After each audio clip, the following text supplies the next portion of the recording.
সাহেব, আচ্ছা আপনি কি অফিসে যাবেন না নাকি? এখানে শুয়ে থাকবেন?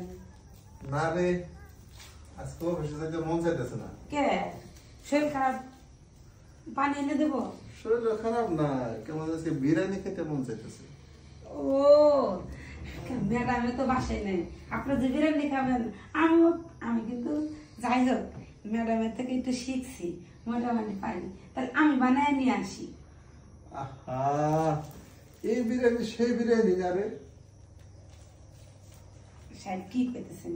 কোন বিরিয়ানি একটু খুলে কম তো। তুই তো একটা নারী, তুই কি বুঝস না পুরুষ মানুষ কোন বিরিয়ানি খাইতে পছন্দ করে?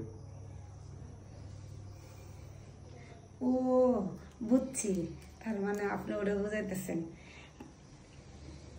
আমি বুঝি। বয় এই জায়গায় বসবো? বয়, তুই এত কাজ কেন করস?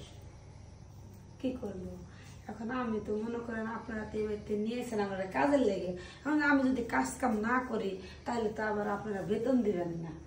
আহা, শুধু কাজ করলে কি বেতন পাওয়া যায়? কাজ ছাড়াও মানুষের অনেক কিছু দিয়ে খুশি করা যায়। আচ্ছা সাহেব, আমি বুঝলাম না, আপনি তো কোনোদিন আমার সাথে এরকম করে কথা বলেন নাই।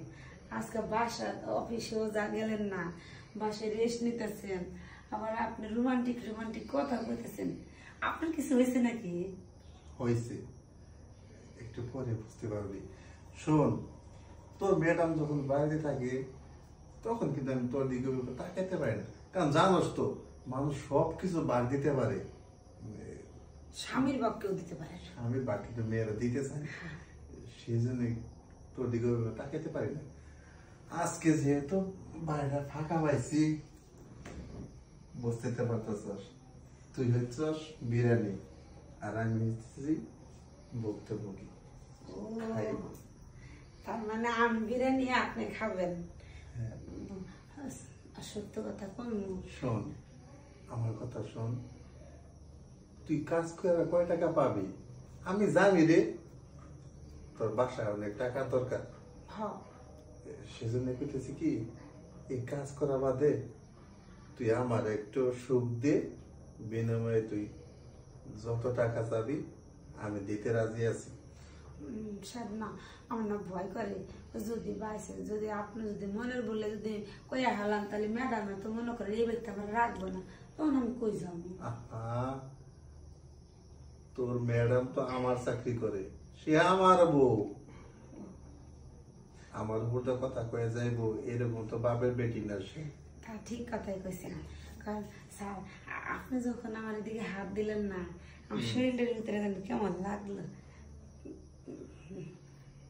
দেখ, তুই এবার ওখান থেকে আইসস না, আমার মনের মধ্যে গিটার বাজতেছে, আমি এটা কারো কইতে পারতাছি না সত্যি। কিন্তু আজকে যখন তোর ম্যাডাম কইলো যে ওর ভাইয়ের বিয়ে, আমি আজ 2 দিন আগেই যাই, তুমি 2 দিন পরে আসো, তখন আমি মনে মনে ভাইবে ফেলাইছি এই তো সুযোগ, এইটা হাতছাড়া করা যাবে না। মনের কথা কইছেন আপনি, আমারও না, আপনি আপনার বাড়িতে যখন আমি নতুন কাজে এসি, আপনার বিলে আমার চোখটা গেছিল, আপনি কত সুন্দর লম্বা, পছন্দ হয়েছিল। কিন্তু না, আমি তো আপনার সাহেবের সাথে কেন সব বলব, আমাদের মতন গরিব মানুষের। দেখ, আজকে এত সুন্দর একটা আবহাওয়া, কি সুন্দর রোমান্টিক সবকিছু লাগতেছে, মানে সবকিছু যেন আমাদের দিক তাকিয়ে আছে, এই সময়টা নষ্ট করিস না। কইবেন না তো? না, ঠিক আছে। ওই শেফালি, ওই শেফালি, আজকে আমার এরকম লাগতেছে কি রে? লাগবেই তো, আমার দিকে মানে আপনার খারাপ লাগতেছে, সমস্যা নেই, আপনি যেভাবে চাবেন আমি সেভাবেই দিন।